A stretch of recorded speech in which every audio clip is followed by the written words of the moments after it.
Let's talk about one of the holiest sites in the world. HereThe Al-Aqsa Mosque compound. الحرم القدسي الشريف. Temple Mount. It's a place that's always in the news. We have another session of violence here, right in front of the Al-Aqsa compound. This is such a sensitive religious site, isn't it? One of the flashpoints that led to the 11-day conflict. Israel's far-right National Security Minister Itamar Ben-Gvir has visited the Al-Aqsa Mosque compound. And it's a place that you need to get your head around if you want to understand what's going on between the Israelis and Palestinians.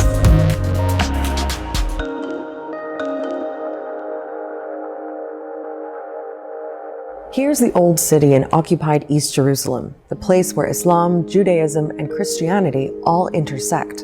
There are several sites here that are holy to all three, including this big compound that rises above everything else. Jews call it the Temple Mount. Muslims call it Al-Haram Al-Sharif, which means the noble sanctuary, or the Al-Aqsa Mosque compound, or sometimes just Al-Aqsa. Now, right in the middle of everything is the Dome of the Rock. It's an Islamic shrine where Muslims believe the Prophet Muhammad ascended to heaven. And here is the Al-Aqsa Mosque itself. It's got a huge prayer hall with space for 5,000 worshippers. The Al-Aqsa Mosque got its name from a reference in the Quran that refers to a mystical night journey that the Prophet Muhammad made from Mecca to Masjid Al-Aqsa, which means the furthest mosque. And that was generally understood to be in Jerusalem. Jerusalem was the location of the first direction of prayer for Muslims and was later changed to Mecca. Because of that, the Al-Aqsa Mosque compound is the third holiest site in Islam after Mecca and Medina. In Christianity, the site matters because of its significance in the Old Testament and because Jesus would have spent time there. And it's also the most holy site in Judaism. It's where two ancient Jewish temples once stood. The first was destroyed by the Babylonians. The second stood for almost 600 years until it was destroyed by the Romans in the 1st century. And according to Jewish teachings, the mount is where a third temple should be built when the Messiah, a savior figure, is sent by God. Now, for most of the last 800 years, the compound was controlled by Muslim rulers and wasn't accessible to non-Muslims. Traditionally, Jewish law actually forbids Jews from entering or praying inside the Temple Mount because it's considered so holy, a place of divine presence. So Jews pray outside the compound at the Western Wall, which is thought to have been part of the Second Temple. Even to this day, the overwhelming majority of Orthodox rabbis will say, you are not allowed to visit. What this means is that throughout the millennia, the Temple Mount for Jews was a focus of devotion, but there were no particular demands pending the coming of the Messiah. All of that changed in 1967.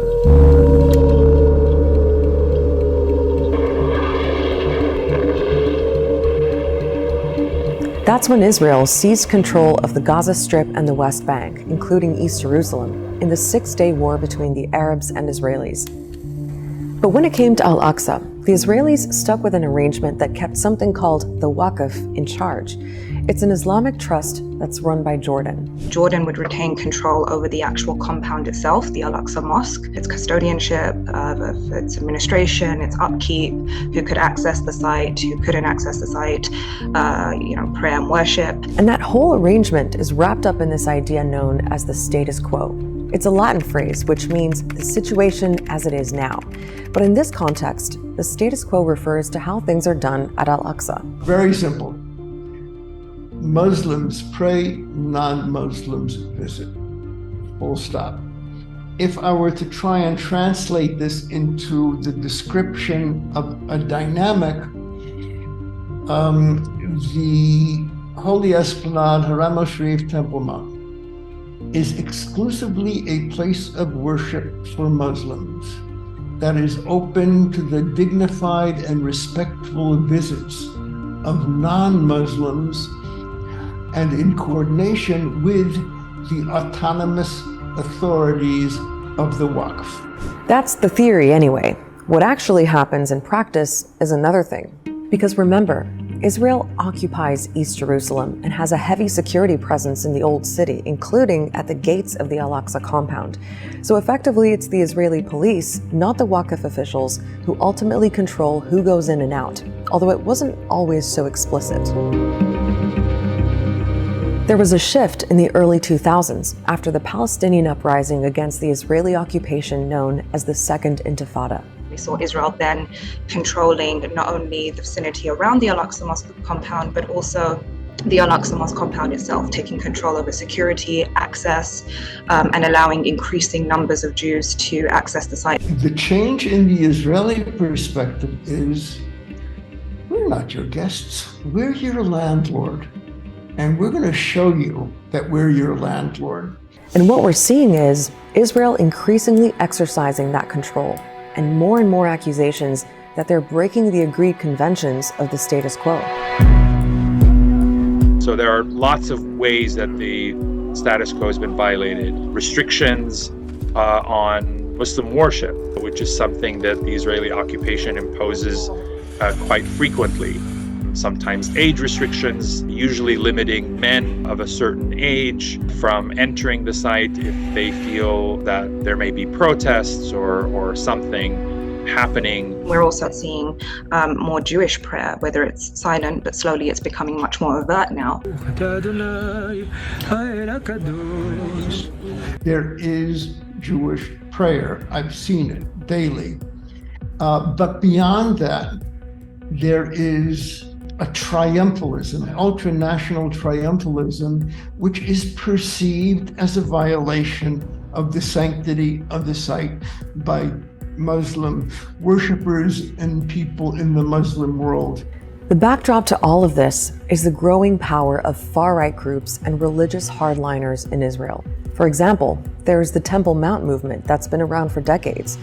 It brings together a range of groups who want to overturn the status quo. Throughout the years, that fringe became less of a fringe, and during the 1980s and the 1990s began to go mainstream, and today it is not only not a fringe, it is in power. So you've got people like the new National Security Minister, Itamar Ben-Gvir, who entered the Al-Aqsa compound after only a few days on the job. He says the arrangements that limit Jewish access are racist.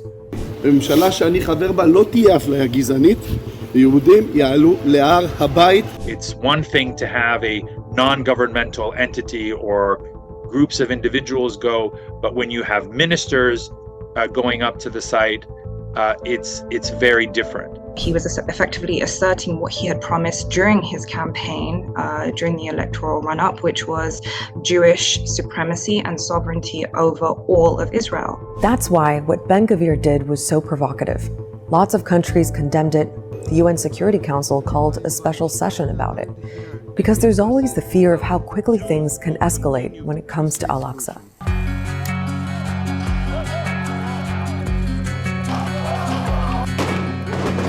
Like in the early 2000s, when a visit by the then opposition leader Ariel Sharon triggered the Second Intifada. And in 2021, when Israeli forces stormed Al-Aqsa Mosque during Ramadan. It all spiraled and led to an 11-day Israeli war on Gaza.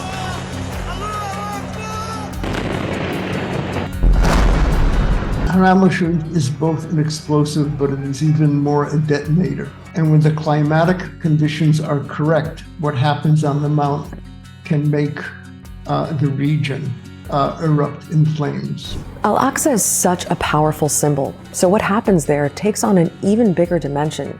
And for Palestinians, it's become emblematic of their wider struggle, the constant chipping away of their rights, their land, and their identity. Didn't get to 700,000 Israeli settlers in the occupied territories overnight. It happened house by house, brick by brick, road by road, settlement by settlement. And so that's what's happening with the status quo. It's being eroded bit by bit. It is a slow, piecemeal process that the international community generally tolerates. Israeli governments haven't faced any real costs or repercussions for those actions. And so it's that impunity that allows them to kind of keep pushing the envelope further each time. Check out our recent episode on what's happening in Iran, and make sure to subscribe to this YouTube channel to get notified the next time there's a new episode of Start Here.